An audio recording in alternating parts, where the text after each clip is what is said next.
We have Katrina King in AWS. How you doing, Katrina? I'm great, thanks. How are you? Good. So, all right. So, and Tim back at our studio in Fort Lauderdale. We used to work together for a large post house. I'm just thinking about the things I did in my past before this life, right? So, I used to run technology for a post-production facility in Fort Lauderdale. Tim ran that studio also, and I'm thinking, back in the day when we were doing that, we had our storage local, we had our editing stations local.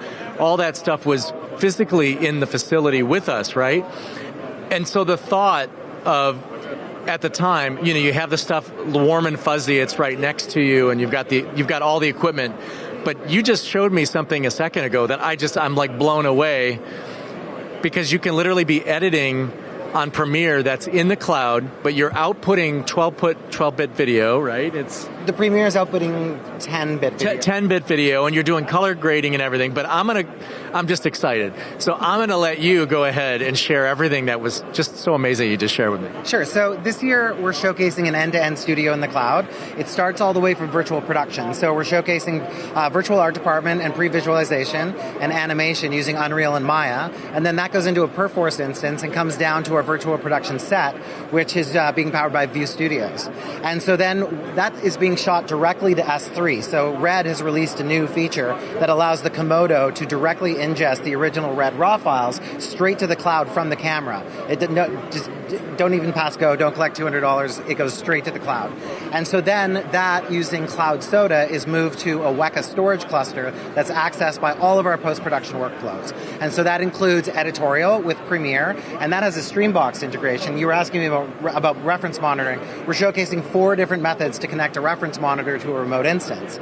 So in Premiere, we're showcasing a Streambox integration, and then we're doing our sound on DaVinci Resolve Fairlight, and we also have a reference monitor connected to that using the Blackmagic decklink method. I'm just amazed. Like, it's seriously, it's really cool to not have to have the computer with you in the same, and have that level of quality for video and audio. I mean, you barely need any machine at all, because all the processing is being done in the cloud. Right. And then so the third method that we're doing is right here, our Color in the Cloud workflow, which won the HPA Engineering Award.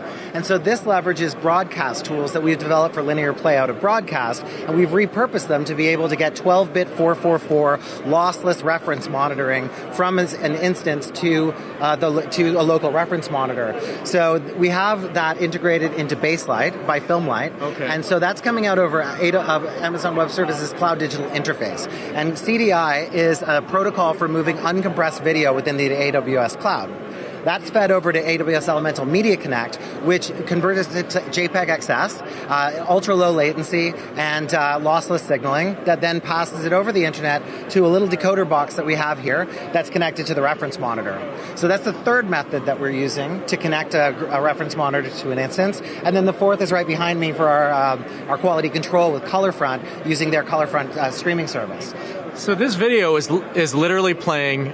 It looks fantastic at very high quality bit rates and whatnot. So this is actually, what you're seeing is 10-bit, because we're on the show floor, and the band. But it looks pretty fantastic. And it's coming out of AWS. This is coming out of AWS, yes. And getting it through here. Through this Riddell Fusion 6 device that is decoding it and passing it to the reference monitor. Wow, and when you think of color grading, I've been in plenty of color grading suites.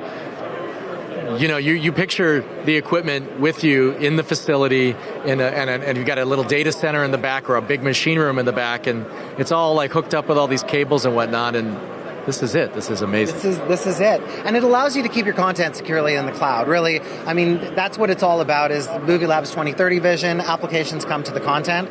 And so here in the booth, we were recently at IBC showcased for having demonstrated 5 out of the 10 principles. And so they did a white paper. I encourage everybody to read it. But Movie Labs has also allowed us to claim that this is a demonstration of those same 5 principles. So it's Principle 1, assets are ingested straight to the cloud. Principle 2, applications come to the content. Principle 3, the propagation of assets is a published feature. So what happens is we have a series of automations. So when the original camera files hit S3, they're moved immediately to Weka, and then there's automation processes throughout to be able to move media and sidecar files throughout the post-production process. And then principle 6 is all about authentication. So using Arch platform, we've created a singular studio in the cloud with a central authentication. And then principle 10 is all about real-time collaboration. And so just on the opposite side here, we have Toda by Like-Minded Labs, and that allows for purpose-built Zoom-like calls between our director's workstation and the individual workstations, where you can not only have an over-the-shoulder view with like a review and approval process, exactly. but in actual... But it has video chat too. And a high quality. Yes. For cinema or whatever. Exactly. Amazing. I think I'm going to get back into post-production now. You got me so excited. You're like the evangelist for that. Thank you so much. Katrina King here on NAB Show Live from AWS. That was awesome. Thank you so much. Back to you guys.